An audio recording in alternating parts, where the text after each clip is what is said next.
Numa e a Ninfa, de Lima Barreto. Na rua não havia quem não apontasse a união daquele casal. Ela não era muito alta, mas tinha uma fronte reta e dominadora, uns olhos de visada segura, rasgando as cabeças, o busto erguido, de forma a possuir não sei que ar de força, de domínio, de orgulho. Ele era pequenino, sumido, tinha a barba rala, mas todos lhe conheciam o talento e a ilustração. Deputado há bem 2 legislaturas, não fizera em começo uma grande figura. Entretanto, surpreendendo todos, um belo dia fez um brilhareto, um lindo discurso tão bom e sólido, que toda a gente ficou admirada de sair de lábios que até então ali estiveram hermeticamente fechados.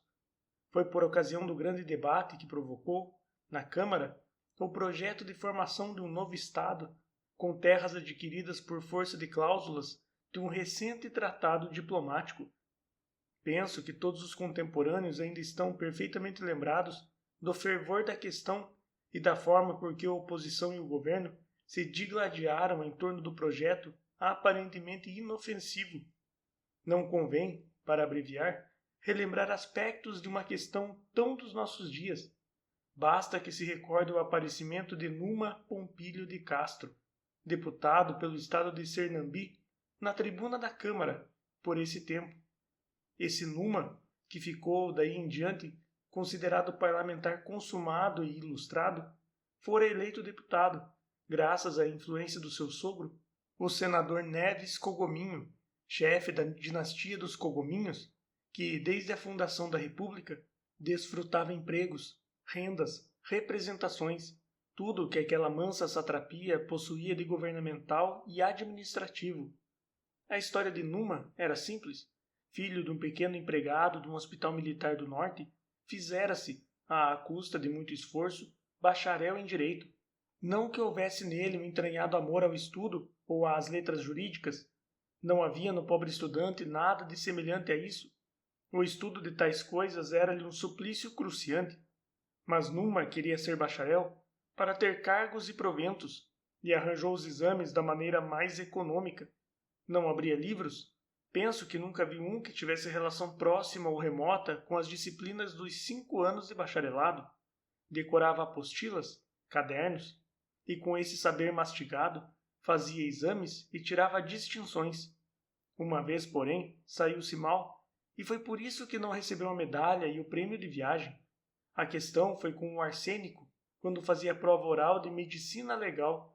Tinha havido sucessivos erros de cópia nas apostilas, de modo que Numa dava como podendo ser encontradas na glândula tireoide 17 gramas de arsênico, quando se tratam de 17 centésimos de miligrama. Não recebeu distinção e o rival passou-lhe a perna. O seu desgosto foi imenso. Ser formado já era alguma coisa, mas sem medalha era incompleto. Formado em direito, tentou advogar, mas, nada conseguindo, veio ao Rio, agarrou-se à sobrecasaca de um figurão que o fez promotor da justiça do tal Sernambi para livrar-se dele.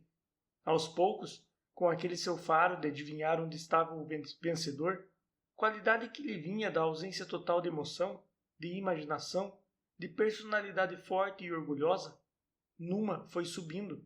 Nas suas mãos, a justiça estava a serviço do governo e, como juiz de direito, foi na comarca mais um ditador que um sereno apreciador de litígios. Era ele juiz de Catimbau, a melhor comarca do estado, depois da capital, quando Neves Cogominho foi substituir o tio na presidência de Sernambi. Numa não queria fazer mediocremente uma carreira de justiça de roça. Sonhava a Câmara, a Cadeia Velha, a Rua do Ouvidor, com dinheiro nas algibeiras, roupas em alfaiates caros, passeio à Europa, e se lhe antolhou como meio seguro de obter isso, aproximar-se do novo governador, captar-lhe a confiança e fazer-se deputado. Os candidatos à chefatura de polícia eram muitos, mas ele, de tal modo, agiu e ajeitou as coisas, que foi o escolhido. O primeiro passo estava dado, o resto dependia dele. Veio a posse. Neves Cogominho trouxera a família para o estado. Era uma satisfação que dava aos seus feudatários, pois havia mais de 10 anos que lá não punha os pés. Entre as pessoas da família vinha a filha, a Gilberta, moça de pouco mais de 20 anos, cheia de prosápias de nobreza, que as irmãs de caridade de um colégio de Petrópolis lhe tinham metido na cabeça. Numa viu logo que o caminho mais fácil para chegar a seu fim era casar-se com a filha do dono daquela marca longínqua do desmedido império do Brasil.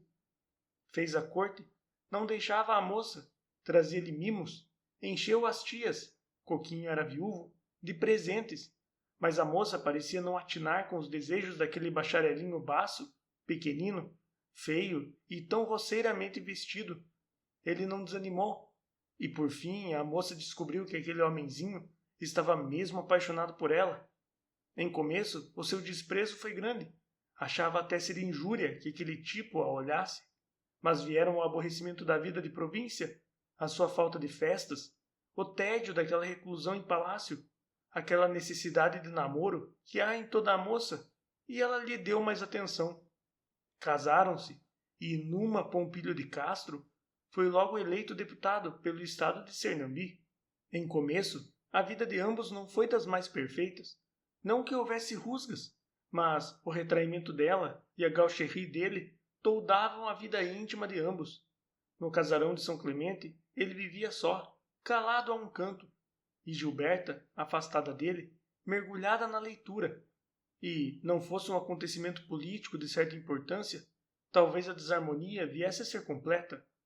Ela lhe havia descoberto a simulação do talento, e o seu desgosto foi imenso, porque contava com um verdadeiro sábio, para que o marido lhe desse realce na sociedade e no mundo.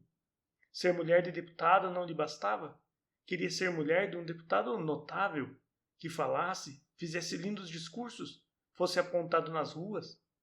Já desanimava quando, uma madrugada, ao chegar da manifestação do senador Eufonias, naquele tempo o mais poderoso chefe da política nacional, quase chorando, Numa dirigiu-se à mulher. Minha filha, estou perdido. Mas o que há, Numa?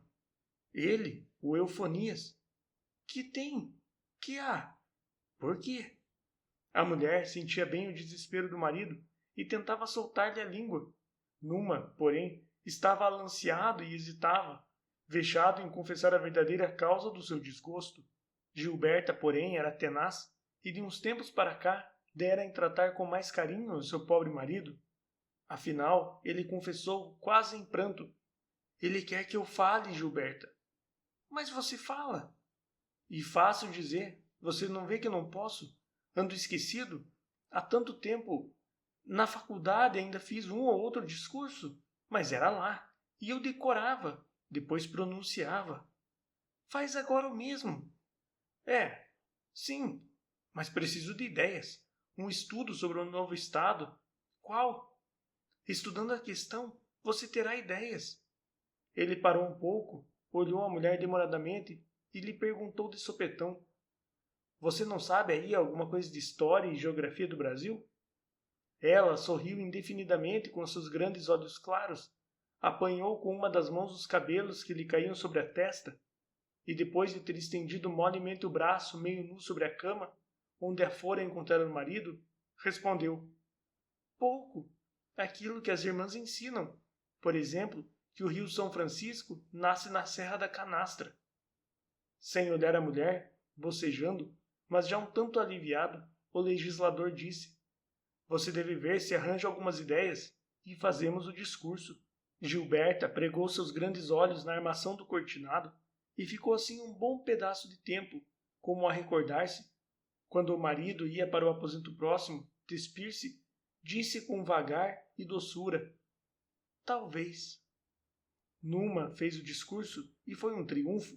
Os representantes dos jornais, não esperando tão extraordinária revelação, denunciaram o seu entusiasmo e não lhe pouparam elogios. O José Vieira escreveu uma crônica, e a glória do representante de Sernambi encheu a cidade. Nos bondes, nos trens, nos cafés, era motivo de conversa o sucesso do deputado dos Cogominhos. Quem diria, hein? Vá a gente fiar-se em idiotas. Lá vem um dia que eles se saem. Não há homem burro, diziam. A questão é querer. E foi daí em diante que a união do casal começou a ser admirada nas ruas. Ao passarem os dois, os homens de altos pensamentos, não podiam deixar de olhar agradecidos aquela moça que erguera do nada um talento humilde, e as meninas olhavam com inveja aquele casamento desigual e feliz. Daí por diante os sucessos de Numa continuaram. Não havia questão em debate na Câmara sobre a qual ele não falasse, não desse o seu parecer, sempre sólido, sempre brilhante, mantendo a coerência do partido, mas aproveitando ideias pessoais e vistas novas. Estava apontado para ministro e todos esperavam vê-lo na secretaria do Largo do Rocio, para que ele pusesse em prática as suas extraordinárias ideias sobre instrução e justiça. Era tal o conceito de que gozava que a Câmara não viu com bons olhos furtar-se, naquele dia, ao debate que ele mesmo provocou, dando um intempestivo à parte ao discurso do deputado Cardoso Laranja, o formidável orador da oposição. Os governistas esperavam que tomasse a palavra e logo esmagasse o adversário, mas não fez isso. Pediu a palavra para o dia seguinte e o seu pretexto de moléstia não foi bem aceito. Numa não perdeu tempo. Tomou um tílburi, correu à mulher e deu-lhe parte da atrapalhação em que estava. Pela primeira vez, a mulher lhe pareceu com pouca disposição de fazer o discurso. Mas, Gilberta, se eu não o fizer amanhã, estou perdido. E o ministério? Vai-se tudo por água abaixo. Um esforço. É pequeno. De manhã eu decoro. Sim, Gilberta. A moça pensou e, ao jeito da primeira vez, olhou o teto com seus grandes olhos cheios de luz, como a lembrar-se, e disse: Faço, mas você precisa ir buscar já. Já há 2 ou 3 volumes sobre colonização. Trata-se dessa questão e eu não sou forte. É preciso fingir que se tem leituras disso. Vá. E o nome dos autores? Não é preciso, o caixeiro sabe. Vá. Logo que o marido saiu, Gilberta redigiu um telegrama e mandou a criada transmiti-lo. Numa voltou com os livros. Marido e mulher jantaram em grande intimidade e não sem apreensões. Ao anoitecer, ela recolheu-se à biblioteca e ele ao quarto. No começo, o parlamentar dormiu bem, mas bem cedo despertou e ficou surpreendido em não encontrar a mulher ao seu lado. Teve remorsos. Pobre Gilberta, trabalhar até aquela hora para o nome dele, assim obscuramente. Que dedicação! E, coitadinha, moça ter que empregar o seu tempo em leituras árduas. Que boa mulher ele tinha! Não havia duas. Se não fosse ela... Ah, onde estaria sua cadeira? Nunca seria candidato a ministro.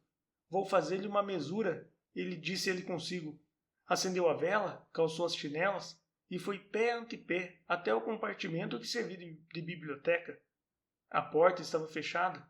Ele quis bater, mas parou a meio. Vozes abafadas. Quem seria? Talvez a Idalina, a criada? Não, não era. Era a voz de homem. Diabo! Abaixou-se e olhou pelo buraco da fechadura. Quem era? Aquele tipo... Ah, era o tal primo. Então era ele. Era aquele Valdevinhos, vagabundo, sem eira nem beira, poeta sem poesias, frequentador de chopes. Então era ele quem lhe fazia os discursos?